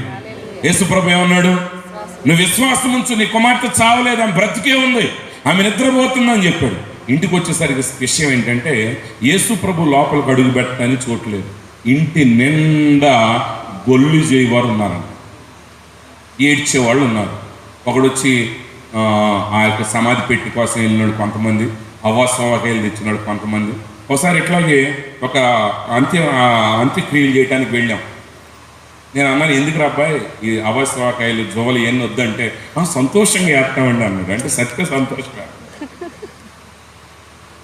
ఏంటంట, ఎందుకు రా జోవలు ఎందుకు వేస్తున్నారంటే వాడు సంతోషం కొద్ది వేస్తున్నాడు అంట. నేను అన్నా, మనిషి చెప్తే సంతోషం ఏంటి మీకు?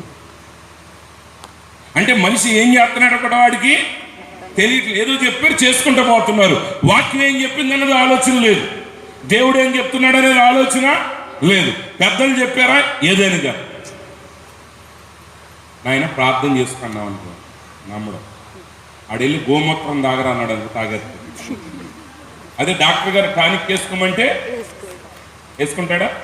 వేసుకోండి. ఎన్నిసార్లు వేసుకుంటా ఉంటాడు. ఇప్పుడు గోమూత్రానికి గోల్డ్ అంత వాల్యూ అయిపోయింది. ఆవు పేడ 1 kg 500 అయిపోయింది. అది కంప్యూటర్లో ఆర్డర్ చేస్తే కానీ రావట్లేదు. ఎందుకని? మంచి చెప్తే ఎవడ పాటించదు, కానీ చెడు చెప్తే ఎంత ఖర్చు అయినా కడతాడు. యేసుప్రభు అన్నాడు, విశ్వాసం నుంచి. యేసుప్రభు వచ్చేసరికి ఇల్లంతా గొల్లు చేయ వాళ్ళతో నిండిపోయింది. యేసుప్రభు బయట ఉన్నాడు. ఇప్పుడు ప్రభు అంటున్నాడు, స్థలం ఇయుడి. హల్లెలూయా. ఈరోజు నీ జీవితంలో బాగు చేయగలిగేవాడు బయట ఉన్నాడు. నీ జీవితాన్ని నాశనం చేసే వాళ్ళతోనే నీ హృదయం అంతా నింపుకున్నావు. కక్షలతో, కార్పణ్యాలతో, ఆలోచనలతో, సందేహాలతో, సమస్యలతో, లోకంతో నీ హృదయాన్ని నింపుకుని దేవుని మీద నువ్వు ఏడిస్తే సుఖమేమన్నా? బాగు చేయగలిగిన వాడు బయట ఉన్నాడు. రక్షించగలిగిన వాడు వెలుపల ఉన్నాడు.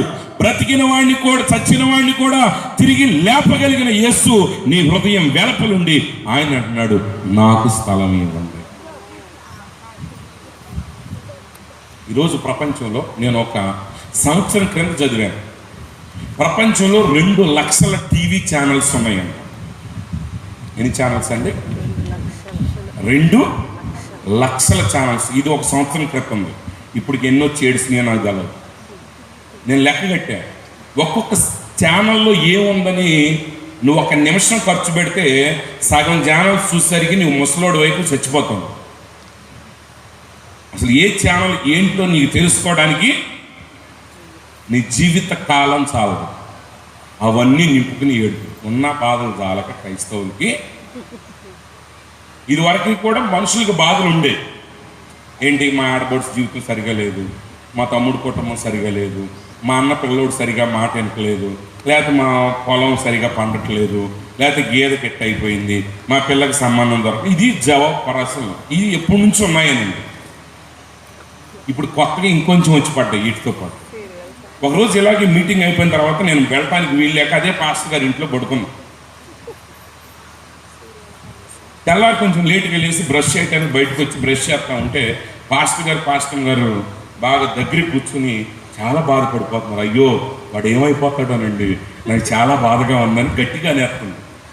నేనేంటి ఏం చేశా, ఏంటో పాపం ఎవరికి బాధ అయిందో అయ్యగారికి అని చెప్పి నేను గబగబా అయ్యగారి దగ్గరికి వెళ్ళిపోయి, అయ్యగారు ఏమైందండి, ఎవరికి ఏం జరిగిందంటే వాళ్ళిద్దరు సిగ్గుపడ్డారు. అంటే ఎంతకే సమస్య ఏంటంటే రాత్రి సీరియల్ సగంలో ఆగిపోయింది. ఇప్పుడు పొద్దున్నే పాస్టర్ గారు అర్థం చేస్తున్నారు వాడి కోసం. ఆ మనోహరుడికి ఏమైపోతుంది, వాడు హాస్పిటల్ నుంచి బయటకు వస్తాడు రాడు అని. ఈ మధ్య పూజలు కూడా చేస్తున్నారంట. పూజలకు వెళ్ళేవాళ్ళని పూజలు చేస్తున్నారు. ఏంటి, ఆ సీరియల్లో వాడు బాధలు పోవాలని. నమాజ్ చేసేవాడు నమాజ్ చేస్తున్నాడు, ప్రార్థనకి వెళ్ళేవాళ్ళు. ఎక్కడ దేవుడు నీ బ్రతుకులో కార్యం చేయటానికి? నీ మనసంతా సందేహాలు, నీ మనసంతా లోపమే, నీ మనసంతా లోక ఆశలే, నీ మనసంతా వ్యతిరేకమైన ఆశలే, నీ మనసంతా తప్పులు ఎక్కడ ఎతకాలని, నీ మనసంతా ఏడిపే. ఎక్కడ దేవుడు కార్యం చేసేది నీకు? ఆయన నీ జీవితంలో కార్యం చేయాలంటే ఆయనకు చోటివు. నీ టీవీ సీరియల్స్ పక్కన పెట్టే, నీ లోక వార్తలు పక్కన పెట్టేసి, నీ ఏడుపులు పక్కన పెట్టే, నీ సందేహాలు పక్కన పెట్టే. ఆ పరిస్థితి ఎంత ఘోరంగా ఉన్నా యేసును లోపలికి ఆహ్వానించు. ఆయన ఒక్కసారి లోపల అడుగు పెట్టాడా, ఆయనకు అసాధ్యమైనది లేదు. ఆయన మరణమును గెలిచిన దేవుడు, ఆయన సమాధిని గెలిచిన దేవుడు. ఇదిగో ఆయన సజీవుడై ఉన్నాడు. ఆయన మరణించాడు కానీ ఇప్పుడు తిరిగి లేచి ఉన్నాడు. యుగ యుగములు ఆయన సజీవుడు, ఆయనకు అసాధ్యమైనది ఏది లేదు.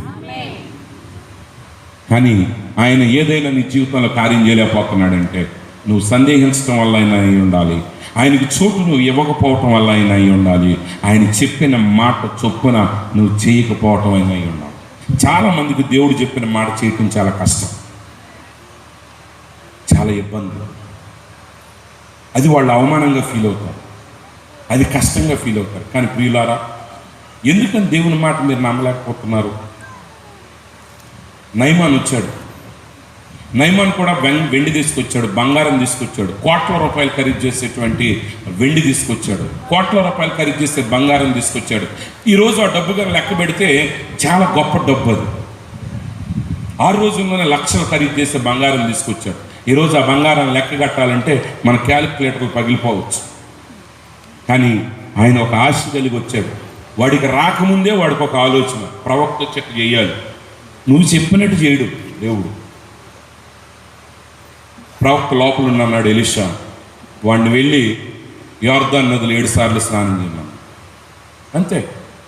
వాడి కోపం వచ్చింది, వాడు తిరిగి వెళ్ళిపోతా ఉంటే ఆ పనివాడు అన్నాడు, అయ్యా ప్రవక్త అంతకంటే గొప్ప పని చేయమంటే చేస్తావు కదా, వెళ్ళి స్నానం చేసి శుద్ధుడు గమ్మంటో నీకు అంత బాధ అయిందా, ఒకసారి చేసి చూడాలి.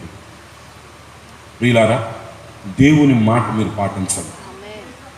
అది మీకు నచ్చినా నచ్చకపోయినా, నీకు అర్థమైనా అర్థకపోయినా. ఎందుకంటే నేను మరలా చెప్తున్నాను, దేవుడు చెప్పే మాట నీకు బుద్ధిహీనంగా అనిపిస్తుంది. చచ్చిపోయిన తర్వాత ఆయన నుంచి లోపల ఏం చెప్తాడు, అది మీకు అనవసరం. ఆయన అన్నాడు, నాకు స్థలమే. నిజంగా ఈరోజు నీ పోరాటాల్లో నువ్వు దేవునికి స్థలమిస్తున్నావా? ఈరోజు నువ్వు ఎదుర్కొనే ఇబ్బందుల నుంచి నువ్వు విడుదల పొందటానికి నీ శాశక్తులు నువ్వేదో ఆలోచన చేస్తున్నావు తప్ప నువ్వు ఎప్పుడైనా దేవునికి చోటిచ్చావా?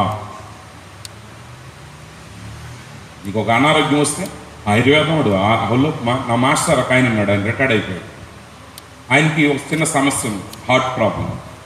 నేను కలిసినప్పుడు ఒకసారి మాస్టర్ మందులు జాగ్రత్తగా వాడుతున్నారంటే వాడుతున్నారా, ఎక్కడ వాడుతున్నారంటే ఆయన చెప్పుకొచ్చాడు. ఆయుర్వేదం వాడి దగ్గర వాడుతున్నాను, ఇంగ్లీష్ వాడి దగ్గర వాడుతున్నాను, హోమియోపతి వాడి దగ్గర వాడుతున్నాను, ఇంకొకటి దగ్గర వాడుతున్నాను. నేను అన్నాను, ఎందుకంటే బాబు ఎంతమంది దగ్గర. నేను ఆయనతో సరదాగా మాట, నీకేదన్నా జరగడానికి జరిగిందని ఎవరినెళ్ళి అడగాలి మేము? మాస్టర్ ఈ వైద్యం ఏం తప్పు చేశారని ఇంగ్లీష్ వాడిని అడగాల? ఇంగ్లీష్ వాడు అంటే నేను కరెక్ట్గా ఇచ్చానండి ఆయుర్వేదం మందుల వల్ల పోయిందంటే, ఆయుర్వేదం వాడి దగ్గరికి వెళ్తే నేను కరెక్ట్గా ఇచ్చానండి ఇంగ్లీష్ మందుల వల్ల, హోమియోపతి వల్ల. నేను అడగటానికి కూడా మాకు ఒక మార్గం ఉండాలని మాస్టర్ అని సరదాగా అంటాను. ఈరోజు ఏదైనా చేయటానికి మనిషి సిద్ధమే, దేవుడు మాటదాం. కానీ ప్రభు అన్నాడు, నాకు స్థలం ఇవ్వండి. ఈ రోజుకి నీ జీవితంలో ప్రభువు స్థలం ఇవ్వు. నువ్వంతే, నువ్వేం చేయక్కర్లేదు. ఆయనకు స్థలం ఇవ్వు, ఆయన లోపలికి వస్తాడు. ఏం చేయాలో ఆయన చేస్తాడు. నిన్ను అడిగి చేయడు, నీ సహాయం ఆయనకు అక్కర్లేదు. నువ్వు చేయాల్సింది ఒకటే, ఆయన మాట నువ్వు విశ్వసించు, ఆయన చెప్పింది నువ్వు చెయ్యి. ఎప్పుడైతే ఆయనకు స్థలం ఇచ్చాడు, ఆయన అన్నాడు, ఏడ్చేవారిని బయటికి పంపించేసేయండి, గొల్లు చేసేవారు ఇక్కడ అవసరం లేదు. ఇంకా వాళ్ళతో పని ఏముంది?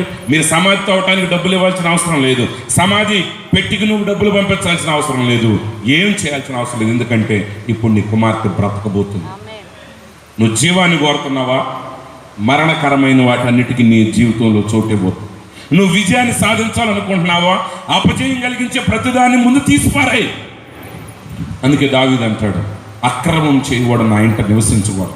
ప్రతిరోజు లేచి ఆయన చుట్టూ చూసుకుంటాడు. అన్యాయం కానీ, అక్రమం కానీ, అపవిత్రమైంది కానీ, దేవునికి వ్యతిరేకమైంది కానీ ఏదైనా ఉంటే ప్రతిరోజు ఆయన ఇల్లు శుభ్రం చేసుకునేవాడు అంట దావీదు.